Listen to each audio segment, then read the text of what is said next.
Évangile de Jésus-Christ selon saint Jean. Le premier jour de la semaine, Marie-Madeleine se rend au tombeau de grand matin. C'était encore les ténèbres. Elle s'aperçoit que la pierre a été enlevée du tombeau.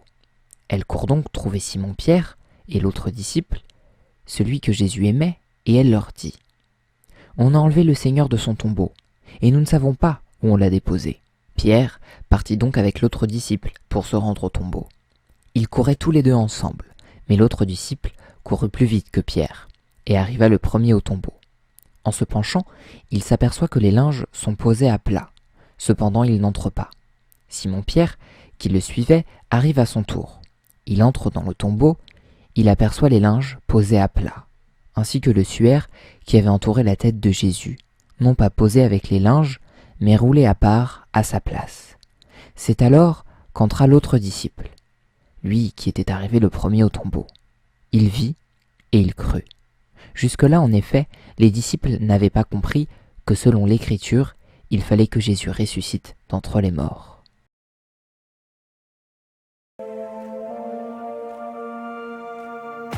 Le dimanche saint, ce qu'on appelle le dimanche de la résurrection, commence en fait avec la vigile pascale. Alors souvent, quand les circonstances le permettent, c'est la veille au soir, mais cela peut être aussi le matin. En tout cas, c'est le moment du passage des ténèbres à la lumière, donc soit le soir lorsque nous rentrons dans la nuit, soit le matin lorsque la nuit s'en va et que le jour se lève. Ce passage manifeste lors de la vigile pascale parce que nous commençons la célébration dans le noir.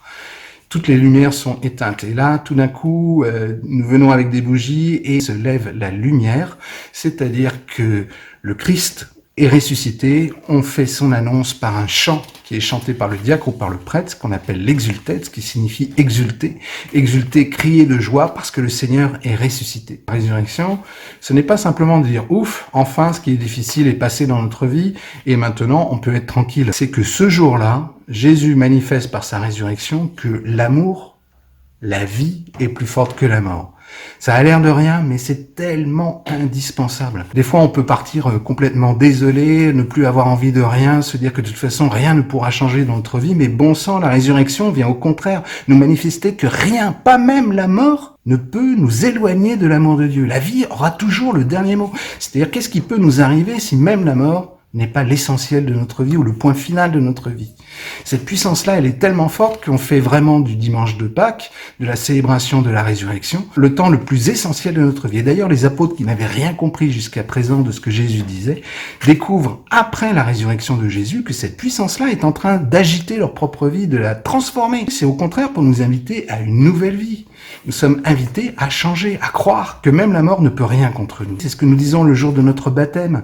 Au baptême, nous sommes enracinés dans le bien, arrachés des ténèbres, pour pouvoir nous dire que cette vie est plus forte que tout. Pas même les plus odieux de tous ceux qui sont dans le monde qui voudraient nous détruire n'auront la puissance de Dieu. C'est une force incroyable.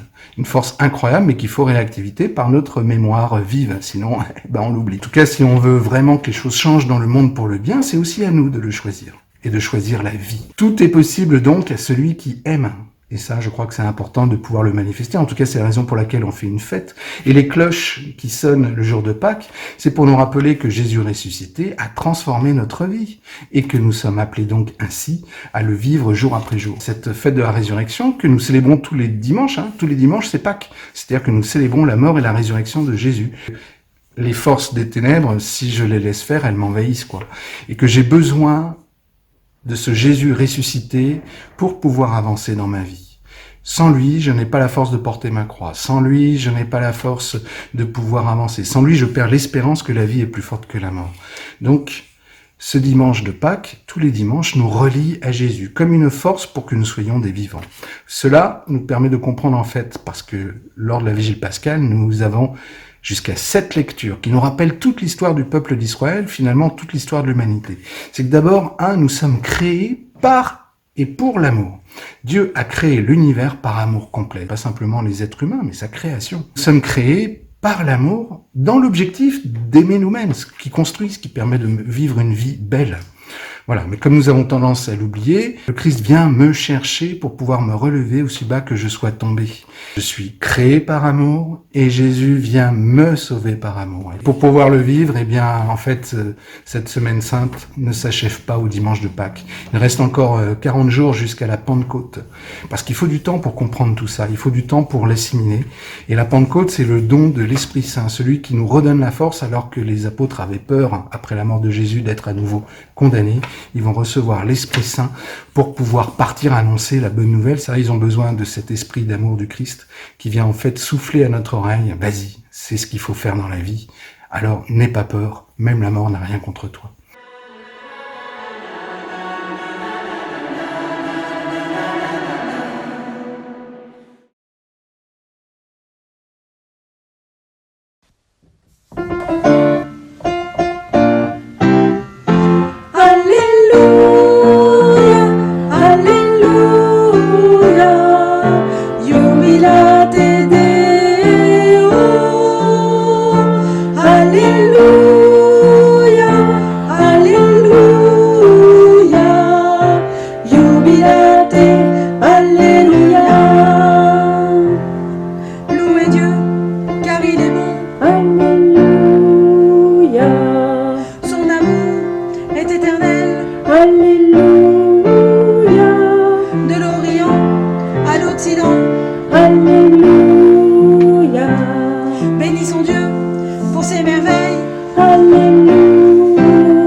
Si le carême se résumait à 2 mots, lesquels diriez-vous ? La prière, le sacrement de réconciliation.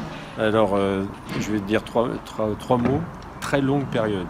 Alors 2 mots, je choisirais prière et humilité. Sage et prière.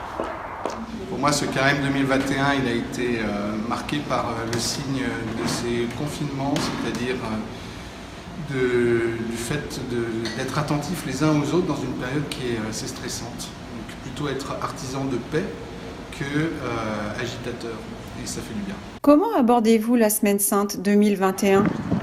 En prière, en silence, avec humilité et dans le service. Plaisir de pouvoir vivre enfin la Semaine Sainte, contrairement à l'année dernière. Peur de pas pouvoir vivre les choses encore dans un temps proche, normalement. Mais espoir que cette semaine sainte, elle nous amène vers des vraies choses et un vrai changement et que Dieu nous sauve, et que Jésus nous sauve vraiment. Et la semaine sainte, en prenant conscience des événements, de ce qu'on a vécu pendant le carême, de faire un peu un point et puis de garder confiance et d'être serein. Échanger avec les enfants de notre équipe de caté ce matin, faire confiance et puis savoir que Jésus est la lumière du monde et puis est là pour nous. Alors cette semaine sainte 2021 est signe pour moi d'espérance. Après une année où nous n'avons pas pu vivre cette semaine sainte avec tout le monde, là enfin nous pouvons nous réunir, pouvoir célébrer la mort et la résurrection du Christ, qui est l'acte le plus essentiel de sa vie avec tout le monde, me réjouit profondément.